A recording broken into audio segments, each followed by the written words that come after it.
السلام علیکم دوستوں، میں ہوں راؤ قمر رضوان اور آپ دیکھ رہے ہیں میرا یوٹیوب چینل۔ یہ میرے ہوش سنبھالنے سے پہلے کی بات ہے۔ ابا کے ملنے والے ایک انکل ہمارے گھر آئے۔ تب میں بمشکل 7 برس کی تھی۔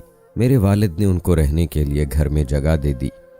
حالانکہ ہمارا گھر 2 ہی کمرے پر مشتمل تھا۔ اس شخص کا نام رمضان تھا، لیکن والد اس کو مانی بلاتے تھے۔ امی نے مانی کے بارے میں پوچھا تو ابا نے بتایا کہ یہ میرا بچپن کا دوست ہے، ان دنوں مشکل میں ہے، اس کے پاس رہنے کی جگہ نہیں ہے۔ تبھی میں نے کچھ عرصے کے لیے اپنے گھر میں ٹھہرا لیا ہے۔ ہماری دوستی بھائیوں جیسی ہے۔ اس نے اپنی مشکل بیان کی تو انکار نہیں کر سکا۔ آپ نے اچھا کیا، لیکن اس کو رات میں سلائیے گا کہاں؟ بچوں والے کمرے میں یہ بھی پڑھ کر سو رہے گا۔ ابھی تو سردیاں ہیں، ورنہ رات کو چھت پر سونے کا انتظام کر دیتا۔ والدہ خاموش ہو رہی۔ وہ ابو سے زیادہ بحث و تکرار نہیں کرتی تھیں۔ رمضان عرف مانی دن کو ایک کارپینٹر کے پاس کام پر چلا جاتا اور شام کو لوٹ آتا۔ وہ کبھی خالی ہاتھ نہ آتا تھا۔ ہمیشہ ہم بچوں کے لیے پھل فروٹ اور کبھی صبح کے ناشتے کا سامان، انڈے، ڈبل روٹی وغیرہ لے آتا۔ وہ صرف ناشتہ ہمارے گھر سے کرتا، دوپہر کا کھانا اپنے کارپینٹر دین محمد کے پاس دکان پر، اور رات کو بھی کہیں باہر سے کھا لیتا تھا۔ کبھی کبھی جب وہ آ جاتا تو والد اصرار کر کے اسے رات کے کھانے پر ساتھ بٹھا لیتے۔ ہم سب بچے اس کو چچا کہتے تھے، کیونکہ والد کہتے کہ یہ مجھے سگے بھائیوں جیسا عزیز ہے۔ برے دنوں میں اس نے بھی ساتھ دیا تھا۔ والد کی تنخواہ زیادہ نہ تھی، گھر کا گزارا بڑی مشکل سے ہو رہا تھا۔ تاہم مانی چچا کے آ جانے سے اب کچھ آسودگی آ گئی تھی۔ خرچہ ختم ہو جاتا تو وہ اپنے پیسوں سے راشن لے آتا۔ کبھی تیل، دال، چاول ختم ہو جاتے اور اسے پتہ چل جاتا، تب وہ یہ چیزیں خرید کر لا دیتا اور رقم نہ لیتا۔ وہ کہتا کہ میں اس گھر میں رہتا ہوں، اتنا تو میرا حق بھی بنتا ہے کہ اس گھر کی خوشحالی میں اپنا حصہ ڈالوں۔ امی سے کہتا، اگر آپ مجھے ان بچوں کا سگا چچا سمجھ لیں تو میرے لیے اس سے بڑھ کر اور خوش نصیبی کیا ہوگی کہ میں آپ لوگوں کے کام آ سکوں۔ ان باتوں سے امی متاثر ہو گئیں کہ مانی واقعی ایک نیک دل اور اچھا انسان ہے۔ اگر ہم نے اس کو رہنے کے لیے جگہ دی ہے تو وہ بھی ہمارے احسان کا بدلہ چکانے کی پوری کوشش کرتا ہے۔ کوئی اگر کسی تنگ دست کی تنگ دستی کو آسودگی میں بدل دے تو ایسا آدمی کس کو برا لگتا ہے؟ دراصل مانی کا کسی بات پر اپنے بڑے بھائی بھاوج سے جھگڑا ہو گیا تھا۔ تبھی وہ سامان لے کر ابا کے پاس چلا آیا۔ اب بھائی کے گھر جا رہنے پر تیار نہ تھا۔ مانی اپنی کمائی میں سے آدھی رقم ہمارے گھریلو اخراجات میں ملانے لگا۔ تبھی مل جل کر اچھی گزر بسر ہونے لگی۔ مالی لحاظ سے میرے والدین کو بھی سہولت ہو گئی۔ ہم کل 4 بہن بھائی تھے، سبھی مجھ سے چھوٹے تھے۔ یہ نادانی کا وقت تھا۔ مجھے مانی چچا اچھے لگتے تھے۔ وہ پانی لانے کو کہتے یا کوئی کام کہتے تو میں دوڑ کر کر دیتی، کیونکہ بچے کھانے پینے کے شوقین ہوتے ہیں، اور ہم مانی کی دریا دلی سے بہت خوش رہتے تھے، جو ہمارے لیے تقریباً روز بسکٹ، ٹافیاں یا کچھ ایسی چیزیں لاتے جن کو بچے پسند کرتے ہیں۔ اماں بھی اعتراض نہ کرتی کہ وہ ان کو اپنے گھر کا ایک فرد گردان چکی تھیں۔ ایک کمرے میں ہمارے والدین سوتے تھے، دوسرے میں ہم سب بچے زمین پر سو جاتے تھے۔ کمرے میں ایک چارپائی تھی جو مانی چچا کو مل جاتی تھی۔ اب تو اس شخص کو چچا کہتے بھی شرم آتی ہے، لیکن یہ روداد اس وجہ سے بتا رہی ہوں کہ وہ والدین جو غیروں پر بھروسہ کر لیتے ہیں میری زندگی سے سبق حاصل کریں۔ یہ ایک حقیقت ہے، کوئی مانے یا نہ مانے، دنیا میں کوئی کسی کا نہیں ہوتا۔ اپنے غیر تو بن سکتے ہیں، لیکن غیر اپنے نہیں بن سکتے۔ بچے دن بھر کھیل کود سے تھک ہار کر رات کو گہری نیند سوتے ہیں۔ ہم بھی فرش پر لائن سے گدا بچھا کر برابر برابر سو جاتے تھے۔ میں اسکول جانے کے علاوہ امی کے کام بھی کرتی تھی، لہٰذا تھک جاتی۔ رات کو پھر ایسی گہری نیند آتی کہ کسی بات کا ہوش نہ رہتا۔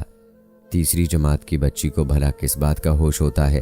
تبھی جب میرے بہن بھائی سو جاتے، رات کو یہ شخص مجھے اٹھا کر اپنے ساتھ چارپائی پر لٹا لیتا۔ مجھے کسی بات کا مطلب سمجھ میں نہ آتا۔ میں تو نیند میں ڈوبی ہوتی یا گہری غنودگی میں، کبھی سو جاتی، کبھی جاگ جاتی۔ پھر وہ مجھے پیسے، میٹھی گولیاں اور بسکٹ وغیرہ دے دیا کرتا اور کہتا، کسی کو یہ بات نہ بتانا۔ وہ نہ بھی کہتا تب بھی میں کسی کو کیا بتاتی، جبکہ میں خود بھی یہ بات اچھی طرح نہیں جانتی تھی کہ میرے ساتھ کیا ہو رہا ہے۔ وقت گزرتا گیا۔ یہاں تک کہ میں نے ہوش سنبھالا تب بھی اس کو وہی حرکتیں کرتے پایا۔ اب فرق یہ تھا کہ ساتھ میں واہیات باتیں بھی شامل ہو گئی تھیں۔ کبھی یہ باتیں میری سمجھ میں نہ آئیں۔ جس چارپائی پر مانی سوتا تھا اس کے آنے سے قبل یہ چارپائی میری تھی اور میں اس پر سویا کرتی تھی، جبکہ میرے چھوٹے بہن بھائی فرش پر بچھے گدے پر سویا کرتے تھے۔ ایک دو دن تو میں نے زمین پر سونے میں بہت بے چینی محسوس کی تھی۔ دل میں غصہ بھی کرتی کہ بدبخت کہاں سے آ گیا جو مجھے اپنی چارپائی سے محروم ہونا پڑا۔ مانی روزانہ بہت صبح بیدار ہو جاتا اور اٹھ کر باہر چلا جاتا، تب اپنی چارپائی پر پڑے رہنا مجھے بہت سکون دیتا۔ مجھ کو یہ کبھی خیال نہ آیا کہ یہ سب کچھ میرے حق میں برا ہے اور میں خسارے میں پڑی ہوں۔ ہم بچوں کے کمرے کے ساتھ تھوڑی سی زمین تھی۔ مانی نے ابا کو صلاح دی کہ اگر تم برا نہ مانو تو اس پر 4 دیواری بنوا کر کڑیوں کی چھت ڈلوا دوں۔ کارپینٹر تو اپنا استاد ہے، چھت، کھڑکیاں، دروازے سب بہت کم پیسوں میں بن جائیں گے، مزدوری میں خود کر لوں گا۔ ابا اس تجویز پر خوش ہو گئے۔ یوں بھی گھر میں ایک کمرے کی اشد ضرورت تھی۔ انہوں نے کہا سر میں کڑوے تیل کی جگہ گھی پڑ جائے کیا برا ہے، بسم اللہ کرتے ہیں۔ دیکھتے ہی دیکھتے چند دنوں میں ایک چھوٹا سا کمرہ تیار ہو گیا۔ مانی نے ہمارے کمرے کے درمیان دروازہ بنوا دیا تاکہ نیا کمرہ دوسرے کمرے سے جڑا رہے۔ والد نے نئے کمرے میں نئی چارپائی ڈلوا کر یہ کمرہ مانی کے حوالے کر دیا تاکہ وہ سکون سے علیحدہ رہ سکے اور بچے اپنے کمرے میں آرام سے پڑھائی کر سکیں۔ اب ہم بہنیں اگرچہ اپنے کمرے میں سوتی تھیں اور مانی نئے کمرے میں، مگر درمیانی دروازہ آسانی سے کھل جاتا تھا۔ تبھی جب میرے والدین اور بہن بھائی سو جاتے تو یہ شخص چپکے سے ہمارے کمرے میں آ جاتا۔ اب مجھ کو کچھ سمجھ آ گئی تھی۔ میں اسے کہتی چاچا ہمارے کمرے میں رات کو نہ آیا کرو ورنہ میں ابا کو بتا دوں گی۔ تبھی وہ مجھے یہ کہتا کہ تیرا ابا تمہاری بات کا یقین نہ کرے گا بلکہ میری بات کا یقین کرے گا، کیونکہ میں اس کو اپنی آدھی تنخواہ دیتا ہوں۔ میں کہہ دوں گا کہ تم خود آتی ہو، کیونکہ تم لوگ روز مجھ سے چیزیں لینے کی فرمائش کرتے ہو اور میں لاتا بھی ہوں۔ کبھی فرمائش پوری نہیں کر سکتا تو تم اسی غصے میں میری شکایت کرتی ہو۔ یہ ایک بھونڈی سی تعویل تھی، لیکن میں دبک جاتی کیونکہ اس نے مجھے بہت ناسمجھی کی عمر سے دبکا لیا تھا، تو میں اس سے ڈرتی بھی بہت تھی۔ اور پھر میری ایک نہ چلتی۔ 8 برس یہ شخص ہمارے ساتھ رہا اور اپنے معمول سے نہ ہٹا۔ ادھر میرے والدین اس کی خیر خواہی میں فکر مند رہتے تھے کہ کب تک مانی کمارا رہے گا، اب اس کی شادی کروا دینی چاہیے تاکہ اس کا گھر بس جائے۔ ابا کے کہنے پر والدہ نے اس کے لیے شریک حیات کی تلاش شروع کر دی تھی۔ بالآخر ایک جان پہچان کے متوسط گھرانے میں رشتہ ڈھونڈ لیا اور وہاں مانی کا نکاح ہو گیا۔ شادی کے بعد کچھ دن تو وہ اپنی بیوی میں کھویا رہا، پھر وہی پرانی روش دہرائی جانے لگی۔ جب اس کی بیوی میکے جاتی وہ ہمارے کمرے میں گھس آتا۔ میں کسی کو بتا بھی نہ سکتی تھی، دل ہی دل میں جلتی کڑتی رہتی۔ والدین نے تربیت ایسی کی تھی کہ کسی بات پر زبان کھولنا گردن زنی والی بات تھی۔ ابا سے بھی ڈرتی تھی کہ جانے کیا کر گزریں، نہ ہی تب مجھ میں اتنی ہمت تھی کہ امی کو ہی بتا دیتی۔ مانی سے میرا جھگڑا ہو جاتا تو وہ کئی قسم کی ڈراؤنی دھمکیاں دے کر مجھے چپ رہنے پر مجبور کر دیتا۔ وہ عمر میں مجھ سے کافی بڑا تھا، تبھی مجھ پر بہت روب تھا۔ میں پوری طرح اس کے دباؤ میں تھی۔ ایک دن اس نے کہا کہ میرا استاد کام بہت لیتا ہے اور معاوضہ کم دیتا ہے، میں الگ سے دکان کرنا چاہتا ہوں تاکہ کچھ رقم اکٹھی ہو تو اپنا گھر لے سکوں۔ والد نے اپنے دوستوں سے قرض لیا اور کچھ اپنی جمع پونجی اس کو دے کر دکان کھول دی۔ وہ چند ماہ میں ہی سارا مال ختم کر کے چلتا بنا۔ وہ تو چلا گیا، لیکن اس کی وجہ سے میرا ضمیر مجھ کو ملامت کرتا رہا اور میں گو نہ گو الجھنوں کا شکار رہی۔ میرا خیال کہیں ہوتا تھا، کام کہیں۔ عجیب خبتی ہو گئی تھی۔ سہیلیاں میری حالت دیکھ کر کڑتیں۔ وہ سمجھتی کہ مجھ کو کسی سے محبت ہے اور میں اسی کے خیالوں میں کھوئی رہتی ہوں۔ انہیں کیا معلوم کہ مجھ کو اپنی اس داغدار ردا کا غم ہے جس کو ایک ظالم تار تار کر گیا ہے۔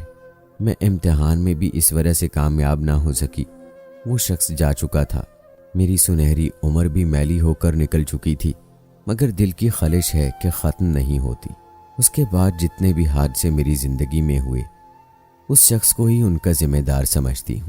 اس کے چلے جانے کے بعد احساس ضیاء میں اس بری طرح گرفتار ہوئی کہ ہر وقت کھوئی کھوئی رہنے لگی۔